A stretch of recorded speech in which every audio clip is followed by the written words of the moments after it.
Picture the scene. You're in an important meeting. The room is full. Everyone's focused. Suddenly, someone drops a loaded line. You always make decisions without thinking about others. Silence. Heads turn toward you. You feel the heat rise in your body. Your breathing quickens. Your instinct kicks in. Explain, justify, clear your name. Maybe you even say, "That's not true. Let me explain." And it's in that exact moment you lose. What if I told you that your most natural reaction in a conflict is precisely what ensures your defeat? Not because you're wrong, not because the accusation is true, but because the moment you defend yourself, you hand over the power to the other side. You quietly confirm that they have the authority to judge you. And in the game of perception, authority is everything.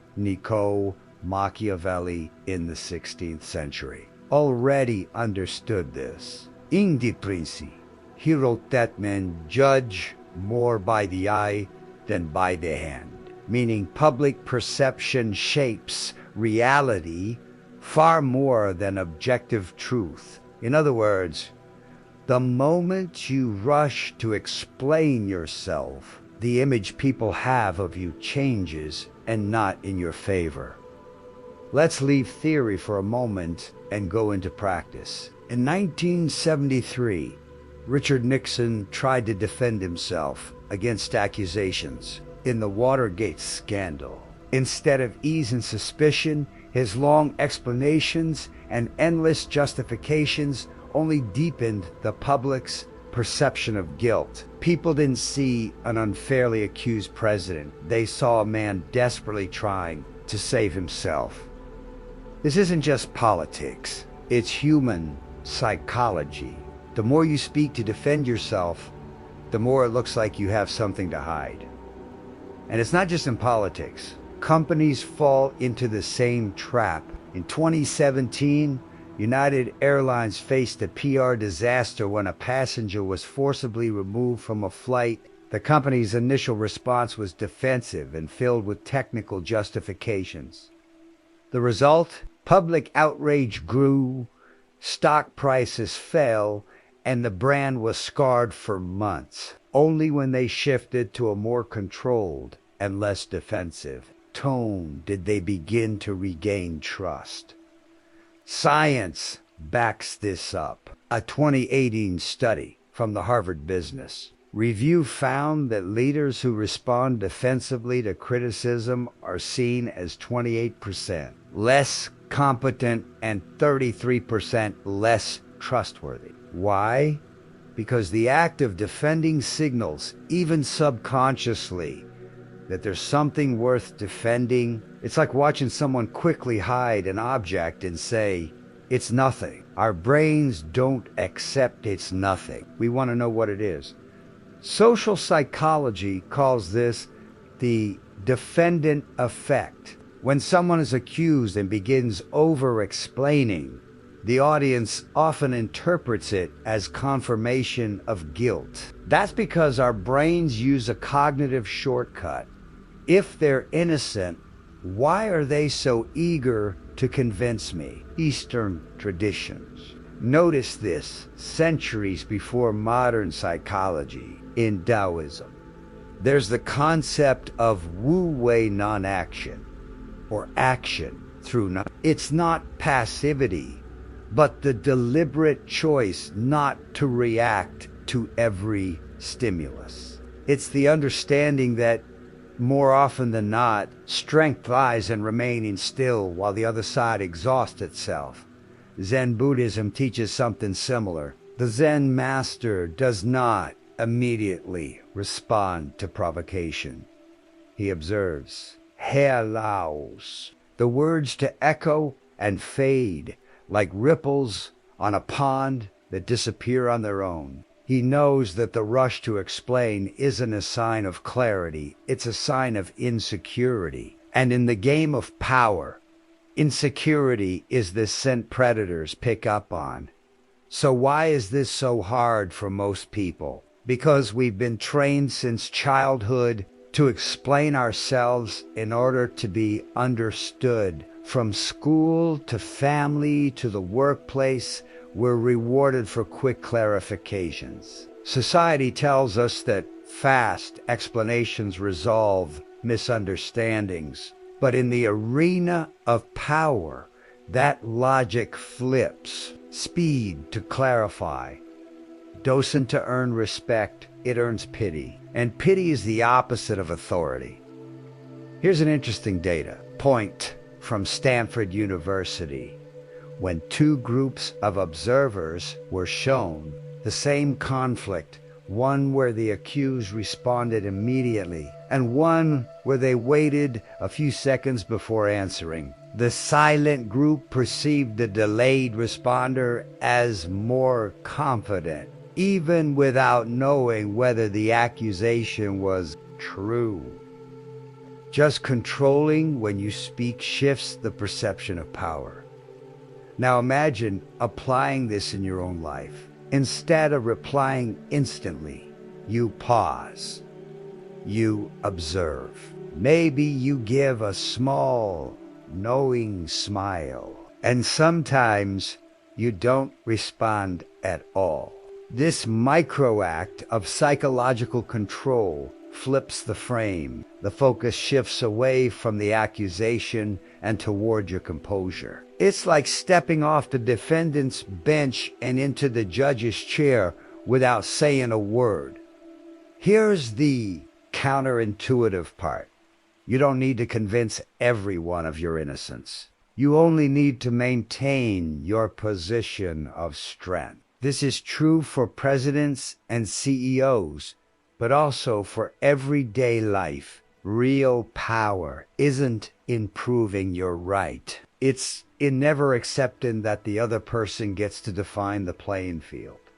I know this can sound risky. Silence can be interpreted as guilt, but only if it is insecure. When silence is calm, deliberate, and paired with presence, it's interpreted as authority. It's the difference between the silence of someone defeated and the silence of someone who chooses not to play. This is where philosophy meets strategy. Machiavelli would say that defending yourself hands over the narrative. Zen would say that reacting breaks your inner harmony. The Bushido, the samurai code, would tell you that honor isn't proven through words, but through conduct. Together, these ideas form an invisible armor stronger than any argument.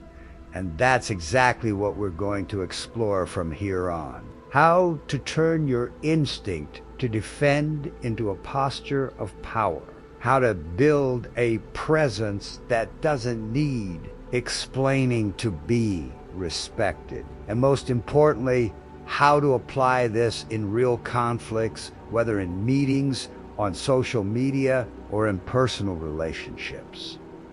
But before we go deeper, I have an invitation.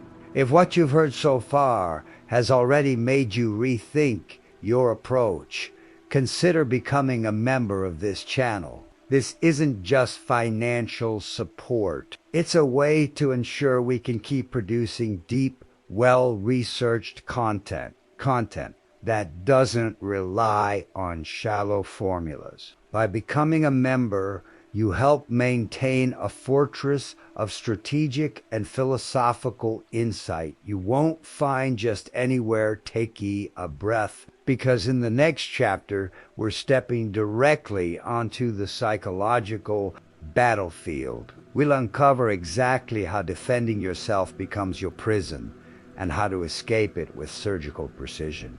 In the previous chapter, we saw how the simple act of defending yourself instantly changes the frame of a conflict and puts you in the weaker position. Now, let's go deeper. Let's understand why defending yourself weakens you and more importantly, how to turn that knowledge into a strategic weapon. Think of every conversation, every debate, every exchange of words as an invisible chessboard. The position of each piece isn't determined solely by logic, but by framing, by the way people perceive what's happening. When you defend yourself, it's like moving your king straight into the open, surrounded by threats.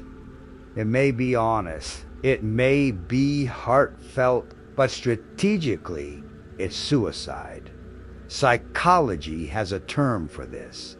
Accepting the other person's frame is when you step into the game your accuser has set up, playing by their rules, on their terms, and inside their narrative.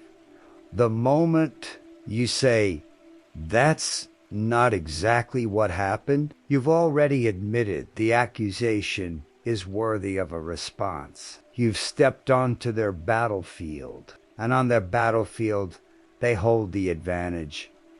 The effect runs deeper than most realize. A study published in the Journal of Experimental Social Psychology showed that when an accused person responds defensively, observers judge not just the content of the response, but the act of responding itself as a sign of vulnerability. It's as if the brain unconsciously whispers, if they hear explaining, it must be because there's something to protect, which leads to a critical point. Explanation's not the same as persuasion. In fact, over-explaining often reinforces suspicion. This is thanks to a well-documented cognitive bias known as confirmation bias. If someone already believes something about you, any information you give them will be filtered through their existing belief. It doesn't matter how flawless your explanation is. If they've decided you're guilty, they'll twist your words to confirm it. That's where the first Machiavellian strategy comes in. Calculated silence. This isn't about being quiet because you have no arguments. It's about deliberately refusing to give the other side the stage they want. It's similar to the concept of Mei in Aikido, maintaining the right distance and timing to control the flow of combat. The master doesn't step into the opponent's range until they decide the moment is right. In conversation, it means waiting, watching, and often letting the attack collapse under its own weight. The second strategy is subtle, inversion, flipping the accusation into a reflection of the accuser's own insecurity. If someone says, "You're manipulative," the response might be, "Interesting that you see it that way." It's short, cool, and turns the focus back on them. It's verbal judo, using their weight against them without exerting any of your own. The third strategy is the most ruthless, strategic absence. You don't reply, you don't comment, you don't acknowledge. This is brutal because it strips away the emotional validation your accuser is looking for. In Zen philosophy, this is Mushena mind, empty of distractions. You become a mirror, showing the other person only their own agitation. And if you think this is just philosophy, here's a hard number. A 2020 Gallup survey on leadership found that 62% of people perceive leaders who remain silent in conflicts as more confident and prepared, even when they have no additional information about them. That's pure framing power. But be careful, silence alone isn't enough. How you deliver it matters. Silence with nervous eyes, slouched shoulders, or tense body language signals defeat. Silence with upright posture, steady gaze, and control. Breathing communicates dominance. This is where Eastern philosophy meets physical discipline. In Bushda, every movement, every breath, every inch of posture carries meaning. In your case, your body language will decide whether your silence reads as power or weakness. Let's look at a few real-world examples. In the corporate world, you're in a meeting. Someone questions your strategy. I'm not sure this approach will work. The common reaction is to start listing data, justifying decisions, maybe even apologizing for potential oversights. The Machiavellian operator pauses, locks eyes with the challenger, and says, "I'd like to hear more about your perspective." In an instant, the pressure shifts. Now they have to defend themselves in front of the room. On social media, the same principle applies. When attacked, you have three options: ignore, reply with loaded silence, or if someone comments, "You're toxic," the defensive reply would be, "I'm not. You don't know me." That's weak. The Machiavellian reply is, "People often call dangerous what they can't control." You didn't defend yourself. You turned the insult into a badge of power. In personal relationships, the effect is even more striking. Imagine your partner says, "You don't care about me anymore." The emotional reflex is to deny it and start listing examples of how you care. But that only validates their emotional frame. The strategic approach is to calmly say, "That's not how I see it." Short, firm. It stops the conversation from continuing on the terrain they've chosen. This is the essence. Never fight on the ground your opponent picked. Machiavelli taught that to maintain power, you must control the battlefield. And here, the battlefield is the narrative. Eastern philosophy agrees, but adds a twist. It's not enough to control the external field. You must control the internal one, too. That means resisting the urge to react, and instead choosing your move consciously. You might be wondering, but what if my silence is taken as guilt? It's a fair question. The answer, yes, there's always that risk. But the risk of defending yourself is greater. Defending transfers control to the other side. Silence, when well handled, keeps control in your hands. And even if someone misinterprets it at first, time and consistency in your behavior will shape perception in your favor. What we're building here is more than a tactic. It's a mental habit, training your mind not to give in to the reflex of defense, learning to breathe before you speak, to pause before you answer, to recognize when a game isn't worth playing. This discipline is what separates the strategist from the reactive player, and this discipline has a powerful side effect. It disarms the other person. When someone attacks, they expect a reaction. When they don't get it, they feel the ground vanish beneath their feet. They get agitated, making mistakes, say more than they should. And if you decide to strike back, your move will be precise and devastating. We're talking about reshaping how you're perceived in any environment, whether at work, in relationships, or online. The ability to not defend yourself immediately and to choose if and how you respond is one of the most powerful tools you can develop. And that leads us to the next step, which we'll explore in the following chapter. How to turn this posture of non-defense into something that goes beyond a crisis tactic into a permanent part of your identity. A presence so solid that attacks don't even land because they die before they're ever launched. In the last chapter, we broke down how defending yourself traps you inside the frame set by others. Now we go one step further. This is about turning not defending into something more than a reaction. It's about making it a permanent part of who you are, a state so solid that attacks never even land, because they die before they can begin. The first thing to understand is that silence and non-defense should not be reserved only for moments of conflict. They should become part of your daily behavior. That's how you create what I call the aura of untouchability. An aura isn't something you announce. It's something people feel.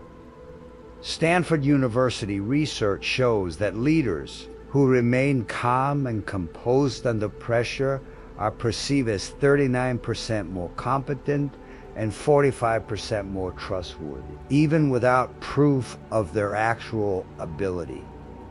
The takeaway? Perception of strength often comes before proof of strength, and sometimes it completely replaces it. This perception is the foundation of your reputation.